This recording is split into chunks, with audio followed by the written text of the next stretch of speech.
Today we're joined by Laura Smyth from Lush Skin and Beauty and the Beauty Agency.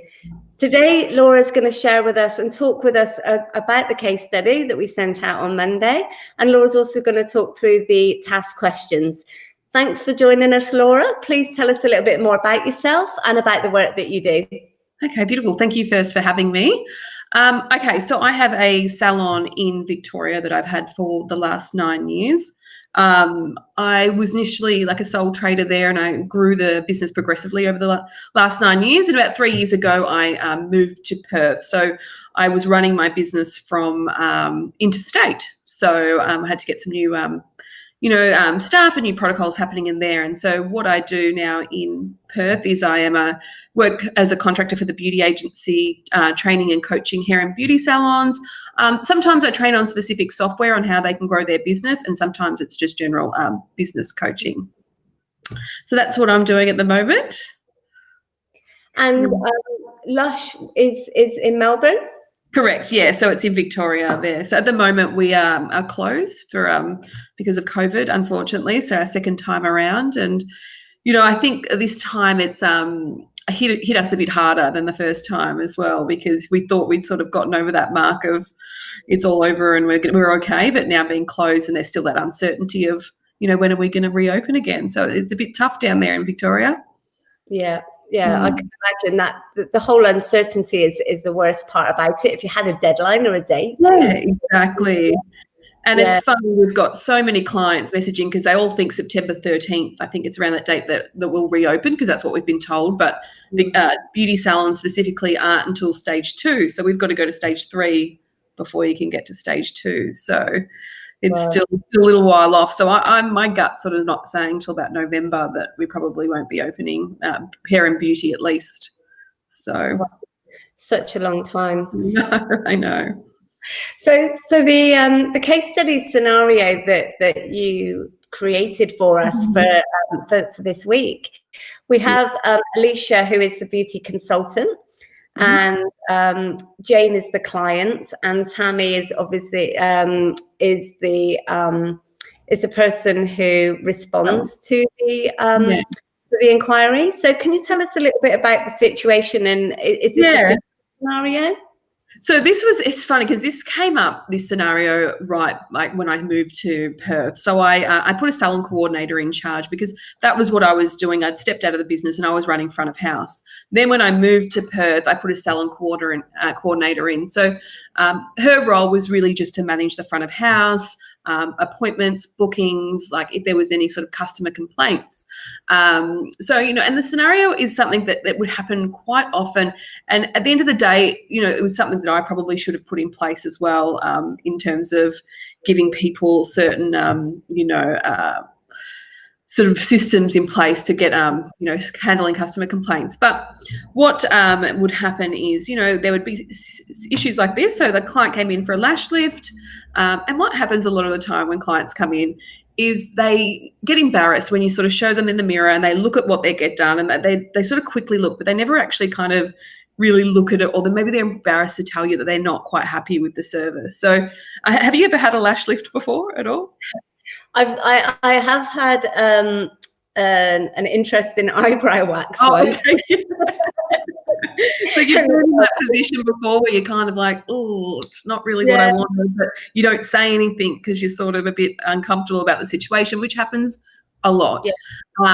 So a lash lift is like it's like a lash perm in a sense. So it's lifting the lashes up, and they can be kind of hit and miss as well in the beauty industry. We do get a lot of issues with clients coming back, and it may not necessarily be the staff member that actually caused the issue. Sometimes it's the perming solution just wasn't effective.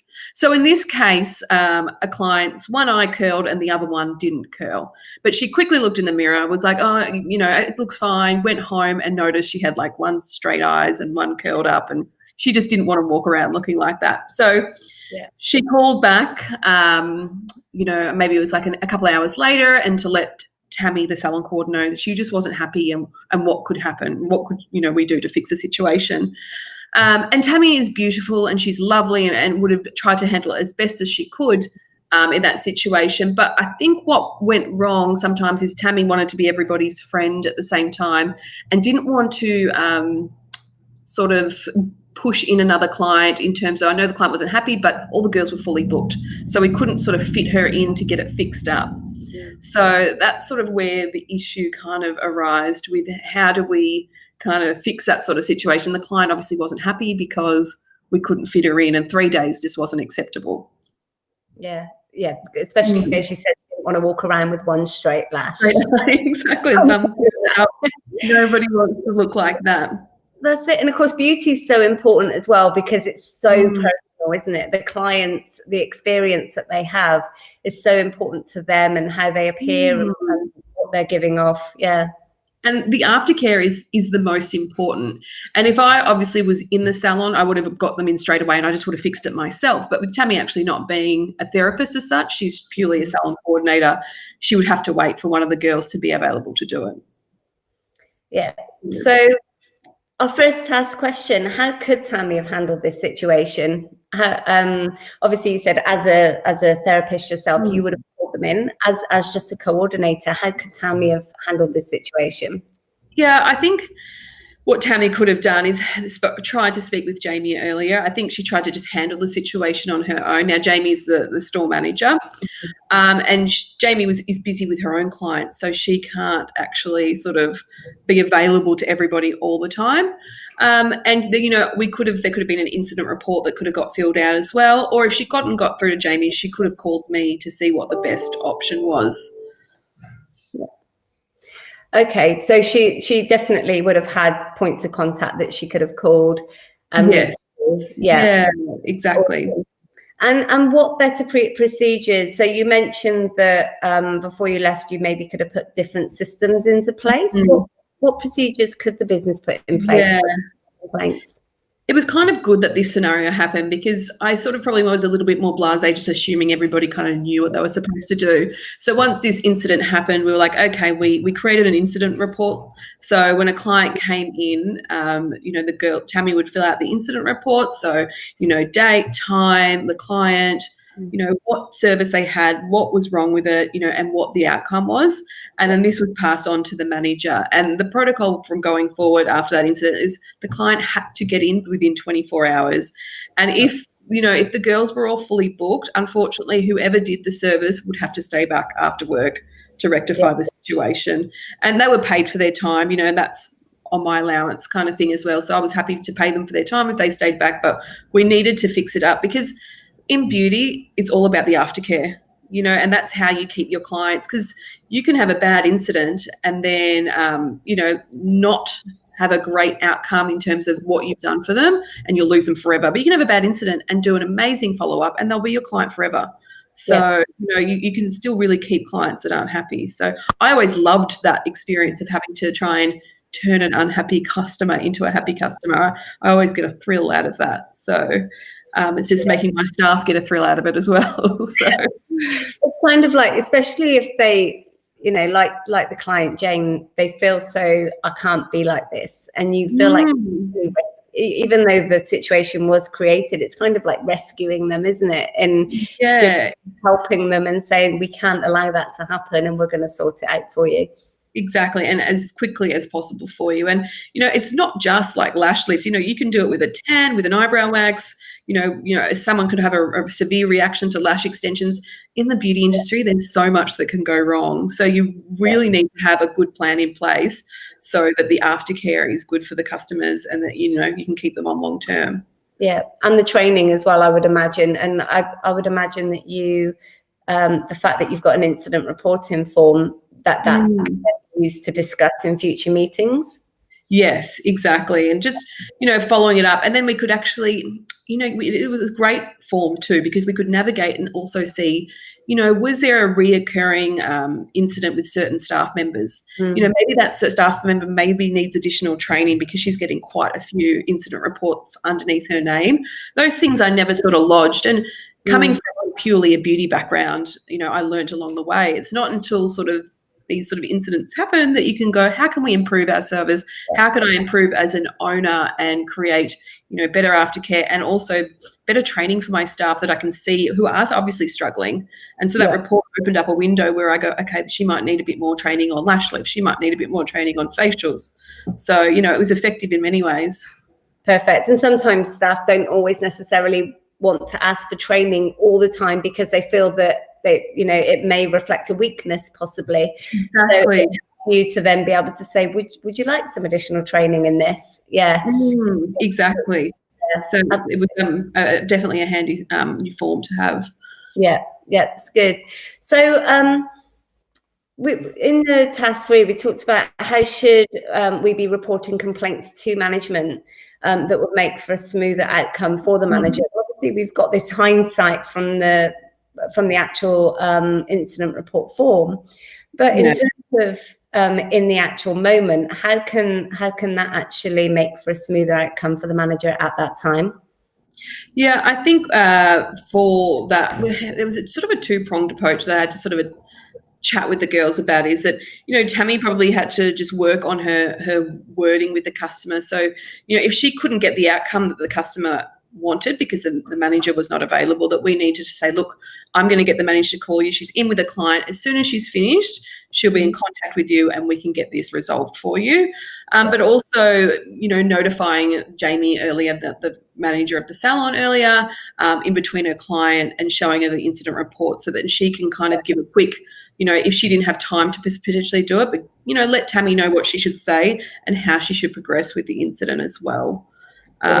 I think it's just working cohesively as a team because, it is hard as a manager of a salon when you're physically working and you're like trying to handle duck and weave from incidents that are going within the salons. So.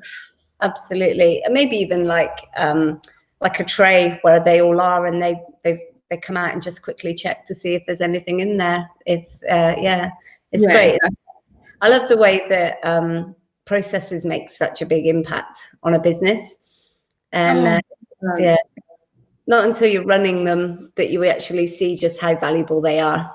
Exactly. And I think as your team grows, like when I was a smaller team of like 2 and 3, like it was easy just to sort of just like work your way through things, and you didn't really need as many sort of systems. And then as the team grew, I was like, we really need to have systems in place because this isn't working, because one person's doing something, someone else is doing something completely different, and it just becomes a mess. So I think then the girls, if they all know what they're supposed to be doing and how they're supposed to react, then it just makes it more cohesive.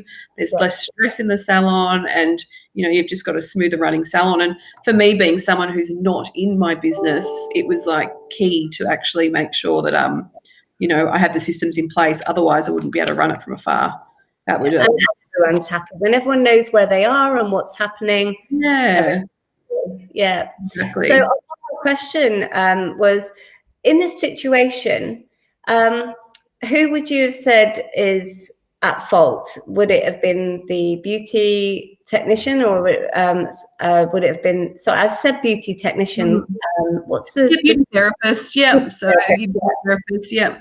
Beauty therapist.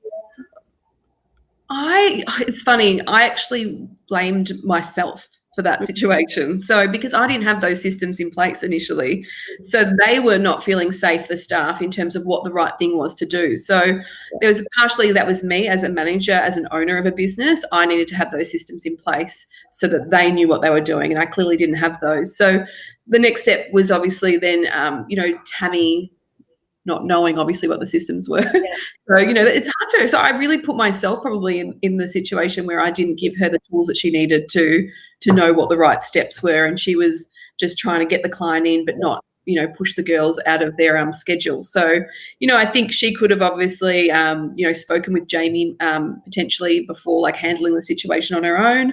But I feel like I, as a business owner, should have given them the tools in terms of letting them know that you need to get them in within 24 hours. You need to fill out like a protocol list. You need to contact Jamie and just have a system in place for them so that they knew what they were supposed to be doing. That's awesome. And that's such good advice as well for all businesses, really, is to have that process in place and make sure that everybody knows what they should be doing, because communication is really important. And, people do feel a lot more comfortable when they're trained and they know what they're doing, and more, it reduces stress as well, doesn't it? It does. And I think it's important as a business owner to take ownership of your shortfalls. Like, I think there's a lot of people, and I've worked under management where they're quick to blame, their staff for a certain situation, but maybe they weren't given the tools to handle that situation correctly. And I think it's really important and a lesson to learn that you go, well, you're only as good as your manager or your owner. Like you need to train and coach and develop and give them the tools. And if they don't know, then go, well, what went wrong and how can we fix that situation? And, accept when, maybe you weren't the best manager or for them at that time. So, yeah. That's very, very important to be mindful and also really humble as well. As a manager. Yeah, absolutely. So obviously you've learned so much through building your own business, and you've worked with quite a few. How many salons have you supported? Well, I wouldn't even be able to tell you now. Like there's so many. Like I deal with probably 10 different salons a week with training and coaching on Katomba software, which is like a point of sale software system, and they're hair and beauty salons. And I work with different business owners, and you've got some incredible business owners out there, and they've got some ones that, are still learning and finding their feet. And, it's really interesting to listen and to watch and just to see how people run their business. And, I try and obviously give them ways of how they can help grow their business using the software. But, sometimes it's up to them to sort of, create their own path and, figure these things out, because not everybody tends to listen sometimes. It's sort of like, they have to learn on their own and find their feet and figure out how it works for them, because every business is so different. But, there's some really incredible business owners out there and, doing amazing things. And I think, I feel like the industry has changed so much. I've been in it almost 24, growth, personal growth and, training on different services. And especially now the beauty industry, it's gone quite medical, where you're learning things like, laser and, like lots of different medical types of treatments like peels. I just had a mental blank. So, yeah, it's an amazing field to be a part of. So, yeah, and the technology must be incredible. Oh, it's always changing. I get so excited. Like every year I try and bring in like a new piece of technology for the salon to, one, keep my staff excited because they get excited about it, but also, for our clients too. You've got to kind of always be keeping up with the latest technology. And I've got 5 on my list that I've got to try and figure out which I want to do. So we'll wait and see. So hopefully we open and then I can look at that. So awesome. And from previous discussions, we also need to watch this space for some other future products and services that may be coming through. Yeah, absolutely. Yeah, there's lots of really cool stuff coming through. And at the moment it's been a bit tough because of not being able to get stuff from overseas. So a lot of machinery is sort of slowing down. But yeah, definitely keep your eyes peeled for lots of new technology coming through. Awesome. So obviously there's quite a lot of teachers, and there's also a number of students who are not only, studying the Cert 2 and Cert 3 in business, but they do have a really big interest in the beauty industry. Where can these students and teachers find more about what you're doing and find out a little bit more about yourself and the agency and the salon? Beautiful. So my personal, obviously, website, I've got www.lushskinandbody.com.au. And then I also have my beauty agency, which is kind of under, you can go to it, it's called www.thebeautyagency.com.au, but it's being redesigned at the moment because I'm starting to slightly pivot my business as well. So, I do a lot of coaching for Katomba, but I'm sort of going down the role of helping people automate their business. So whether that's automation in terms of contacting their clients through emails and text marketing, and then also helping them with their MailChimp campaigns and, actively doing stuff where they just can't be bothered doing these sort of things, which I love, systemizing salons. I can do it from home. I've got an 18-month-old, so it's nice for me to be able to have that balance and be able to work from home. So, so I'm just redoing my website, and feel free to go and have a look there in a few months, hopefully a month's time. I'll have all my information up there as well. Brilliant. And the systemizing is also incredibly important because it gives owners the chance to move away from those really routine, monotonous tasks to actually be able to really invest and work on their business rather than in it all the time.